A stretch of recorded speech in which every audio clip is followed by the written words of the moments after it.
Saya ingin memulai dengan menyampaikan, saya akan menerangkan 3 hal. Yang pertama soal kondisi yang tidak pasti, bahwa tidak ada satupun otoritas yang bisa menjelaskan kepada publik luas terkait dengan kondisi bahaya wabah corona saat ini. Sejauh mana tingkatannya. Itu sebabnya pemerintah baru mengeluarkan status keadaan darurat saja, tetapi tingkat status itu tidak diumumkan, apakah ini bencana nasional atau bencana daerah. Dalam titik tertentu tentu bisa dimaklumi karena pemerintah menilai atau menghitung jumlah korban yang ada sebagai bagian untuk menentukan tingkatan status. Tetapi sekali lagi saya ingin menyampaikan bahwa kondisi ini semakin menimbulkan ketidakpastian soal sebaran dan segala macamnya, dan tentu saja ini akan merepotkan kita semua. Nah, dari keadaan itu di ruang penyelenggaraan pemilu ada problematika serius karena proses penyelenggaraan pemilu ini dilaksanakan oleh manusia, yang manusia itu berpotensi kemudian terjangkit wabah COVID-19, tentu saja keselamatan penyelenggara dan manusia yang lain yang mengikuti proses penyelenggaraan pemilu menjadi sangat-sangat penting. Harus diingat bahwa proses penyelenggaraan pemilu yang dalam hal ini pilkada tidak hanya tahun 2020. KPU akan berhadapan dengan beberapa proses penyelenggaraan pilkada dan kemudian pemilu di 2024. Nah, proses itu tentu masih membutuhkan para penyelenggara, sementara jaminan keselamatan terhadap penyelenggara sampai hari ini belum ditentukan. Nah, kita akan khawatir kalau kemudian penyelenggara tidak dapat dipastikan jaminan kesehatan mereka, lalu jaminan terhadap kegiatan-kegiatan yang akan mereka laksanakan akan terbebas dari wabah, tentu ini akan menjadi hal yang berbahaya. Atas kondisi yang tidak pasti itu, KPU menghadapi problematika karena di dalam Undang-Undang 1 2014, Junto 8 2015, dan Junto 10 2016, ditentukan kepastian proses penyelenggaraan pilkada 2020, yaitu pada bulan September. Nah, bulan September yang akan kita hadapi itu sudah sangat dekat sebenarnya. Oleh karena itu, penyelenggara sangat sadar dalam hal ini bahwa mereka harus bersiap menghadapi tahun demokrasi itu. Nah, karena ada wabah, KPU punya keterbatasan. Kenapa? Karena KPU tidak dapat mengubah ketentuan undang-undang. Lalu oleh karena itu KPU berinisiatif untuk menunda tahapan. Nah, ini adalah batas maksimal dari kemampuan penyelenggara pemilu untuk berpartisipasi ikut serta untuk mencegah tersebarnya wabah. Tetapi untuk menunda keseluruhan atau menghentikan proses penyelenggaraan di bulan September 2020 itu bukan lagi kewenangan KPU, tetapi kewenangan pembuat undang-undang. Nah, karena sudah ada pasal yang pasti mengatakan kapan proses penyelenggaraannya, pasal 201 ayat 6 itu, maka tentu dia berlaku erga omnes atau mengikat siapa saja yang terkait dengan pasal tersebut. Dan KPU merupakan pihak paling terkait dengan pasal itu dan mereka harus mempersiapkannya. Mau tidak mau, kalau kemudian pasal ini tidak kemudian dihapus atau mengalami perubahan. Nah, ini jadi konteks yang sesungguhnya dihadapi oleh KPU. Dan harus kita ingat, kita kan tidak tahu apakah penyelenggara juga sekarang sudah terjangkit dengan wabah ini, sehingga kemudian dia berpotensi menularkan kepada peserta pemilu, kepada pemilih, kan begitu ya. Dan kita juga tidak tahu kalau kemudian wabah yang dibawa sebagai carrier oleh penyelenggara itu dalam rapat-rapatnya akan menular kepada penyelenggara di tingkatan paling rendah begitu. Nah, ini kan bisa mengancam proses penyelenggaraan pemilu yang lebih lanjut begitu ya. Nah, oleh karena itu penting juga kita melindungi para penyelenggara dari ketidakpastian ini. Jangan kita mengorbankan diri kita untuk yang satu ini, yang kemudian merugikan kita kepada proses penyelenggaraan pemilu yang lainnya. Itu satu yang saya ingin mau respon, karena KPU punya tanggung jawab untuk menyelenggarakan ketentuan undang-undang dengan kondisi yang tidak pasti ini. Bagaimana? Nah, ketentuan undang-undang tidak bisa dijalankan karena ketidakpastian. Walaupun suasananya begini, dia harus dijalankan juga. Nah, bagaimana untuk mengantisipasi itu? Nah, di dalam undang-undang ada mekanisme untuk mengantisipasinya. Salah satunya adalah keberadaan Perpu, Peraturan Pemerintah Pengganti Undang-Undang. Perpu itu sudah dinyatakan di dalam undang-undang setingkat dengan undang-undang dan isinya seperti undang-undang, begitu ya. Isinya itu merupakan yang setingkat dengan undang-undang.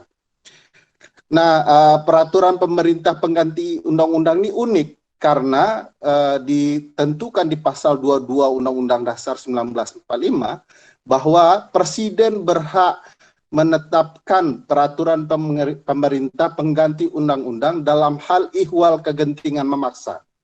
Jadi ada frasa hal ihwal kegentingan memaksa. Apa itu frasa hal ihwal kegentingan memaksa? Berdasarkan putusan Mahkamah Konstitusi nomor 138 PUU 8 Romawi tahun 2009 ya.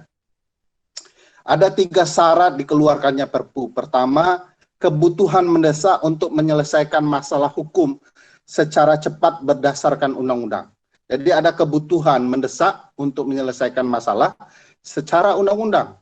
Nah, undang-undang mengatakan ada 201 ayat 6 bahwa pilkada di September 2020 dan itu hampir bisa dikatakan tidak mungkin dilaksanakan, timbul masalah begitu ya. Tetapi harus diselesaikan secara undang-undang. KPU tidak bisa mengeluarkan undang-undang, oleh karena itu harus dikeluarkan Perpu. Kedua, undang-undang yang dibutuhkan tersebut belum ada sehingga terjadi kekosongan hukum. Atau ada undang-undang tetapi tidak memadai atau tidak menyelesaikan masalah. Undang-undang yang ada, yaitu undang-undang pilkada itu tidak menyelesaikan masalah karena tidak ada ayat-ayat yang memberikan alternatif proses penyelenggaraan pilkada apabila terjadi bencana dengan waktu yang tidak pasti. Jadi kita tidak bisa mengatakan bahwa Oktober akan berakhir, tidak ada yang menjamin itu. 2021 akan selesai juga tidak ada menjamin, apalagi sekarang di Cina diketahui ada second wave ya, ada gelombang kedua yang juga menjangkiti orang-orang yang sama begitu. Nah, ini kan bisa berkepanjangan dan berlanjut. Syarat yang ketiga, kekosongan hukum tersebut tidak dapat diatasi dengan membuat undang-undang secara prosedur biasa karena memakan waktu. Padahal kata putusan MK, keadaan mendesak tersebut perlu diselesaikan seketika itu juga.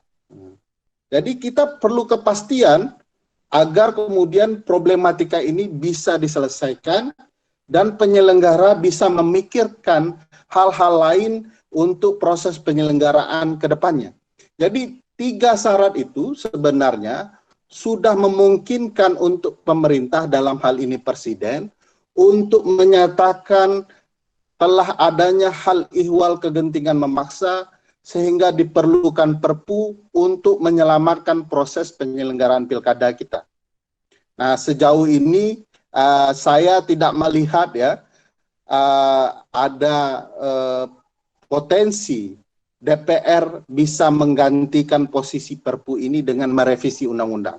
Bayangkan kalau ada pertemuan DPR untuk merevisi undang-undang. Pertama, tentu kita akan menghadapi potensi anggota DPR kita tercinta terjangkit wabah karena akan berkumpul. Kedua, revisi akan memakan waktu, sementara tahapan sekian dekat. Jadi ini perlu kecepatan dan kepastian untuk menyelesaikannya. Jangan sampai nanti seluruh daya upaya sudah dikerahkan penyelenggara dari tingkat pusat hingga daerah untuk menyelesaikan tahapan, tapi harus terpaksa berhenti karena meluasnya wabah. Sehingga apa yang sudah dikerjakan, daya upayakan sesuatu yang lelah tapi hasilnya sia-sia. Jadi jangan sampai merugikan juga penyelenggara dan menghabiskan waktu mereka untuk hal-hal yang tidak pasti. Jadi proses hukum itu harus dimulai dari sesuatu yang diperkirakan outputnya pasti. Karena ada azas pembentukan peraturan perundang-undangan, pasal 5 huruf E yang mengatakan pembentukan sesuatu tindakan itu termasuk pembentukan undang-undang harus ada azas kedayagunaan dan hasil gunanya. Jadi mengerjakan sesuatu di dalam proses penyelenggaraan pemerintahan pun juga begitu. Dari awal sudah bisa diperkirakan outputnya apa. Nah, kalau sekarang penyelenggara bekerja habis-habisan, tetapi ujungnya tidak pasti, itu akan merugikan proses penyelenggaraan pemerintahan, penyelenggara pemilu dalam hal ini, termasuk juga anggaran dan beban psikologis penyelenggara. Jadi itu sebabnya pemerintah harus cepat merespon ini. Tidak ada ruginya kemudian menunda seluruh tahapan pilkada karena juga tidak akan memakan beban yang besar bagi pemerintah. Tinggal pemerintah kemudian mengeluarkan Perpu. Nah, untuk membantu pemerintah, menurut saya KPU perlu proaktif karena tentu orang sedang menangani bencana yang sebesar ini, tentu segala pikiran sudah tertumpah kepada banyak hal ya. Oleh karena itu mungkin KPU bisa membantu pemerintah dengan mengirimkan daftar inventaris masalah untuk penerbitan Perpu. Sehingga pemerintah terbantu lalu bisa menyelesaikannya cepat. Kalau perlu dibantu deh oleh KPU proses pembentukan draftnya. Usulan saya draft itu tidak menyebutkan waktu tertentu ya untuk menyelenggarakan pilkada susulan ya. Kenapa? Kalau kemudian ditentukan waktu, kalau seandainya waktu itu sampai tapi wabah belum juga selesai, tentu harus buat Perpu lagi kan begitu. Oleh karena itu untuk mengantisipasi itu saya mengusulkan nanti di pasal Perpu itu ditentukan bahwa kalaulah pemerintah sudah mengumumkan bahwa bahaya COVID-19 ini sudah berakhir, maka kemudian pemerintah membuat pasal yang menentukan 2 bulan setelah pengumuman itu, KPU diperintahkan untuk menentukan tahapan pilkada susulan itu. Jadi ditentukan kemudian 2 bulan setelah waktu itu, atau waktu yang diperkirakan KPU cukup untuk menentukan tahapan-tahapan pilkada susulan yang akan dilakukan oleh KPU sendiri. Jadi pemerintah memberikan delegasi kepada penyelenggara pemilu untuk menentukan tahapan apabila kemudian wabah penyakit itu sudah diumumkan oleh pemerintah. Dengan begitu tidak ada yang susah, penyelenggara tidak susah, pemerintah juga tidak susah, peserta pemilu juga tidak susah karena kemudian tahapan itu tidak mendesak mereka untuk melakukan proses kampanye dan segala macamnya untuk mendekati pemilih. Pemilih juga tidak dirugikan karena punya waktu yang cukup untuk mengetahui program-program calon kepala daerah yang akan maju dalam pemilihan kepala daerah. Jadi semuanya bisa mendapatkan hak-hak konstitusionalnya dalam pemilu secara baik. Oleh karena itu menurut saya ini adalah ruang yang penting bagi KPU dan pemerintah untuk merespon keadaan dengan sangat cepat, dengan sangat-sangat bijaksana. Alangkah elok sekiranya menurut saya agar ini disegerakan, jangan ditunda-tunda lagi, karena setelah ini kan semua harus betul-betul paripurna bekerja dari rumah, tidak lagi kemudian setengah-setengah. Misalnya saya dengar tadi Mas Arief, mohon maaf Mas, saya dukung upaya penundaan ini upaya yang dilakukan KPU, tetapi jangan lagi karena DPR ingin ngajak bertemu dengan keadaan lalu dipaksakan juga. Ini semua harus penuh kesadaran untuk tidak bertemu. Oleh karena itu gagasan meeting seperti ini kan juga digagas oleh Mas Arief dan teman-teman pemilu. Oleh karena itu ada baiknya kalau mau bertemu DPR betul-betul ditentukan sikap tegas bahwa harus melalui online. Nah, di Perpu ke depan juga menurut saya perlu ditentukan, karena kan begini, Perpu itu harus ditentukan akan menjadi undang-undang atau tidak gitu ya dalam sidang DPR berikutnya, masa sidang DPR berikutnya. Nah, kalau dicermati masa sidang ini kan sudah lewat, sudah ditunda. Dan penentuan keadaan darurat itu akan berakhir 29 Mei. Jadi relatif akan ada masa antara 1 bulan atau 2 bulan untuk kemudian menentukan apakah Perpu kalau jadi ya, kalau pemerintah mengeluarkan itu akan menjadi undang-undang atau tidak. Tetapi sekali lagi keadaan tidak pasti kan begitu. Lalu bagaimana? Kan DPR butuh rapat untuk menentukan apakah Perpu ini bisa berlaku menjadi sebuah undang-undang atau tidak. Maka tentu harus ada rapat. Oleh karena itu di dalam Perpu ditentukan pasal yang mengatakan bahwa untuk dalam keadaan bahaya bencana non alam seperti ini atau bencana alam ya, DPR dapat kemudian mengadakan rapat untuk menyatakan menerima atau tidak menerima Perpu menjadi undang-undang dalam proses rapat online. Mungkin bahasanya harus ditata dengan bahasa perundang-undangan ya, agar kemudian sesuai dengan format kalimat peraturan perundang-undangan. Tapi yang pasti harus ada upaya agar DPR, KPU juga bisa menggunakan rapat-rapat online dalam menentukan kebijakan. Nah, ini menurut saya penting. Tetapi sampai DPR belum rapat, belum sampai masa sidang berikutnya, Perpu itu akan berlaku sejak disahkan. Jadi Perpu itu berlaku layaknya undang-undang sejak disahkan. Oleh karena itu dia bisa menyampingkan isi pasal 201 ayat 6 Undang-Undang 10 2016 Jungto 8 2015 Jungto 1 2014. Oleh karena itu penting menurut saya ini disegerakan. Saya doakan Mas Arief dan seluruh penyelenggara mampu menyelenggarakan pilkada ini dengan baik, tertunda atau malah kemudian kita bisa menyelesaikan wabah ini dengan cepat dan bisa diselenggarakan sesuai dengan kehendak undang-undang atau kemudian ditunda.